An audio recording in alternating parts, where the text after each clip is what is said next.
রাজনীতি আল্লাহর দেওয়া বিধান দিয়ে চলবে না, রাজনীতি চলবে মানুষের দেওয়া বিধান দিয়ে। তার মানে আল্লাহর জায়গায় মানুষকে প্রতিস্থাপিত করা হচ্ছে যে আল্লাহ তুমি মসজিদে সীমাবদ্ধ থাকো, আল্লাহ তুমি মাদ্রাসায় সীমাবদ্ধ থাকো, আল্লাহ তুমি মাহফিল খানকার মার্কাজে সীমাবদ্ধ থাকো। রাজনীতি চলবে মানুষের বানানো আদর্শ দিয়ে, অর্থনীতি চলবে সুদের ভিত্তিতে, পুঁজিবাদের ভিত্তিতে, মানুষের বানানো আদর্শ দিয়ে। আইন কানুন চলবে কোরআন দিয়ে না, সুন্নাহ দিয়ে না, সেটাও মানুষের বানানো আদর্শ দিয়ে। বিচার আচার চলবে মানুষের বানানো আদর্শ দিয়ে, আইন কানুন চলবে মানুষের বানানো আদর্শ দিয়ে, সংবিধান লেখা হবে মানুষের বানানো আদর্শ দিয়ে, সভ্যতা সংস্কৃতি চলবে মানুষের বানানো আদর্শ দিয়ে, বিনোদন হবে সেটাও মানুষের বানানো আদর্শ দিয়ে, এমনকি ফ্যামিলি ল চলবে সেটাও মানুষের বানানো আদর্শ দিয়ে।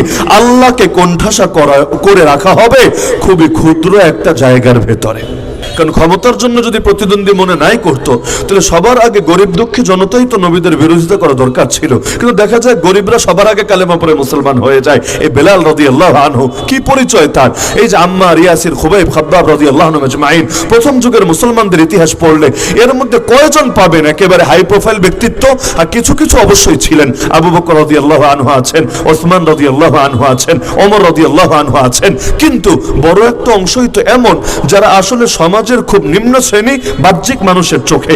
এমনকি নবী নূহ আলাইহিস সালামের জীবনে পড়লে দেখবেন তার সম্প্রদায় এসে আপত্তি করেছে এখানে যে তোমার উপর কিভাবে ঈমান আনবো। দেখো, ওয়াত্তাবাআকাল আরযালুন, তোমার অনুসারী হয়ে আছে সমাজের বিক্লাসরা, সমাজের নিম্ন শ্রেণীরা। তা আমরা রাজা বাদশা হয়ে, আমরা এলিট হয়ে, আমরা সুশীল হয়ে, প্রগতিশীল হয়ে কিভাবে তোমাদের দলে ভিড়তে পারি যখন তোমাদের দলে এই রকম গরিব দুঃখী জনতারা থাকে? তাহলে কি এমন কারণ আছে যেই কারণের জন্য তারা চ্যালেঞ্জ মনে করে নবীদেরকে? ওই কারণের নামই হলো লা ইলাহা ইল্লাল্লাহ। দলিল, আল্লাহ রাসূল সাল্লাল্লাহু আলাইহি ওয়াসাল্লাম যখন দাওয়াত দিতে শুরু করলেন, একদিন আবু জাহাল এই গং এসে ধরল আবু তালেবকে, তোমার ভাতিজাকে থামাও।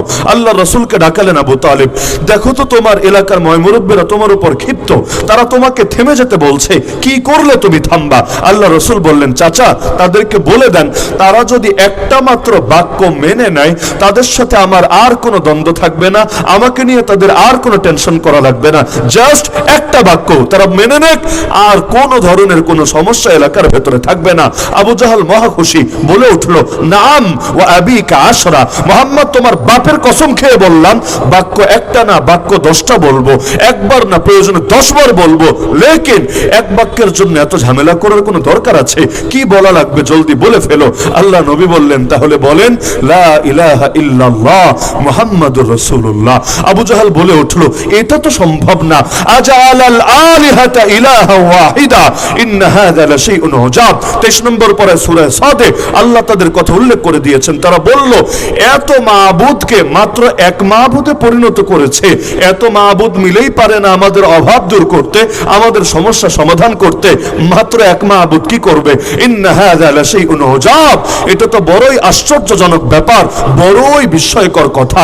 অথচ বিস্ময়কর ব্যাপার ছিল শিরিক করা, বিস্ময়কর ব্যাপার ছিল আল্লাহর খেয়ে আল্লাহর পরে তার অস্তিত্বকে নাকচ করা, অথবা তার সঙ্গে বহু দেব দেবীকে উপাসক এবং এগুলোকে অংশীদার বানিয়ে ফেলা।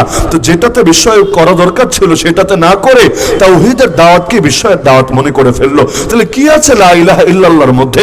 লা ইলাহা ইল্লাল্লাহ তো আমিও বলি, লা ইলাহা ইল্লাল্লাহ তো আপনিও বলেন, হ্যাঁ বলি, কিন্তু বাংলাদেশের মতো সংখ্যাগরিষ্ঠ যে মুসলিম দেশগুলো আছে, যেগুলোতে মুসলমান তো সংখ্যাগরিষ্ঠ বটে, কিন্তু দীর্ঘকাল ধরে ইসলামের শাসন না থাকতে সেকুলারিজম, ধর্মনিরপেক্ষতাবাদ রন্ধে রন্ধে ঢুকে গেছে।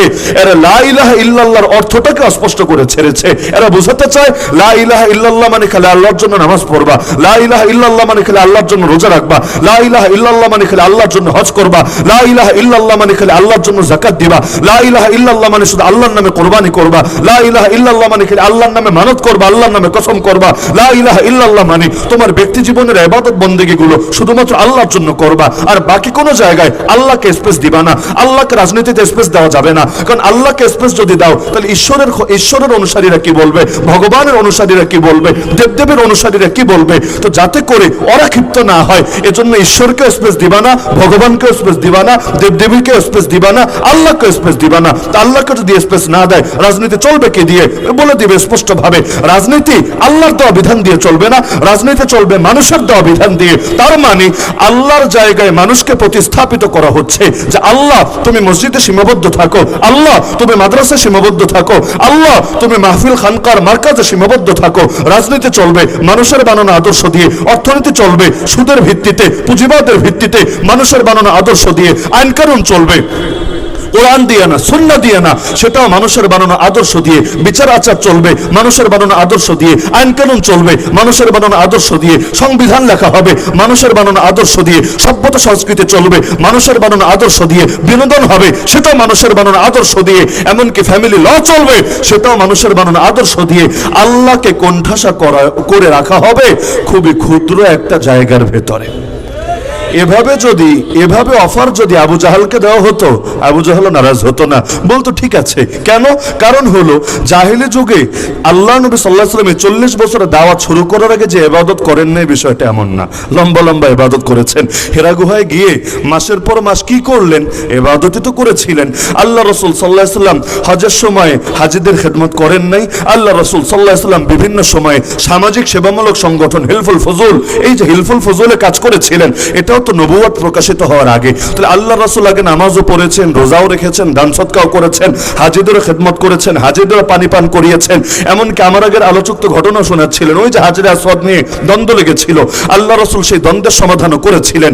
এগুলোর কারণে কেউ তার উপর ক্ষিপ্ত হয় নাই। যদি নামাজের কারণে ক্ষিপ্ত হতো, আল্লাহ রাসূল যখন হেরা গুহায় গিয়ে নবীর উপর অ্যাটাক করে দিত, কই তখন তো মারলো না। তাহলে 40 বছর পর্যন্ত ইবাদতের জন্য কেউ মারলো না, কেউ ধরলো না, কারণ ইবাদত ওরাও করতো। ল্যাংটা হয়ে হজ করতো, ল্যাংটা হয়ে করুক আর কাপড় পরে করুক, হজ তো করতো।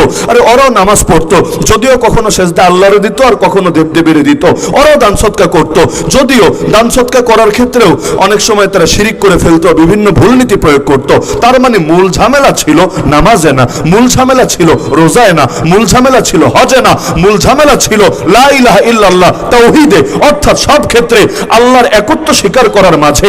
ওরাও আল্লাহরে অস্বীকার করতো না, ওরা মানতো আল্লাহকে। নাস্তিক ছিল না, নাস্তিক শাহবাগে থাকতে পারে, নাস্তিক ঢাবিতে থাকতে পারে, নাস্তিক খুলনায় থাকতে পারে, কিন্তু আবু জাহাল আবু লাহাব নাস্তিক ছিল না, বরঞ্চ তাদের কথা কোরআনে আছে, ওয়ালা ইন সাআলতাহুম মান খালাকাস সামাওয়াতি ওয়াল আরদ ওয়া সাখখারাশ শামসা ওয়াল কমার লা ইয়াকুলুন্না আল্লাহ। হে নবী, আপনি যদি ওদেরকে জিজ্ঞাসা করেন আসমান জমিন কে সৃষ্টি করেছে, চাঁদ সূর্য কে পরিচালনা করে, মুশরিক হয়েও জবাব দিবে আল্লাহ করে। তা আল্লাহই যদি করে, ইবাদত আল্লাহর কর না, এটা আর পারবে না। তার মানে আল্লাহর অস্তিত্বকে স্বীকার করে, কিন্তু সব জায়গায় আল্লাহর সামনে নিজেকে সঁপে দিতে পারে না।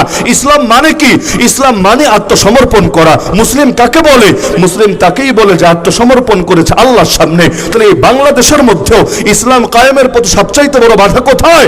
আরে সবচাইতে বড় বাধা এখানে, এই জাতির অধিকাংশ মানুষ আজও রাজি না আল্লাহর সামনে নিজেদেরকে সঁপে দিতে। তারা নিজেদের বানানো জিনিসকে আল্লাহর জিনিসের সমান বা তার চাইতেও বেশি দামি বানিয়ে ফেলে। পতিতালয়কে আল্লাহ হালাল করেছেন নাকি হারাম? সবাই একমত আমার সাথে? যদি আল্লাহ হারামই করে থাকেন, বাংলার জমিনে পতিতালয়কে হালাল করলো কে? আরে আল্লাহ তাআলা রাস্তায় রাস্তায় ভাস্কর্য আর মূর্তির নামে যেগুলো বানানো হয়েছে, daddy of the nation, papa of the নেশনের বানাক আর জাতটাই বানাক, এই যে মূর্তি দিয়ে পুরো বাংলাদেশকে সয়লাভ করে দিয়েছে। ঘরের মধ্যে যদি ছবি থাকে, ওই ঘরে রহমতের ফেরেশতা আসে না। সেখানে অলিতে গলিতে হাটে ঘাটে মাঠে যদি এভাবে মূর্তির বন্যা বয়ে দেওয়া হয়, পূজার মূর্তি না, বরং তো যেই মূর্তিগুলোর কারণে কেউ পূজা তো করবেই না, উল্টা এগুলোর কারণে শুধু রহমতের ফেরেশতা আসবে না। তো আল্লাহ রাব্বুল আলামিন তো এগুলোকে হালাল করেন নাই, বাংলাদেশ এগুলো হালাল করলো কে?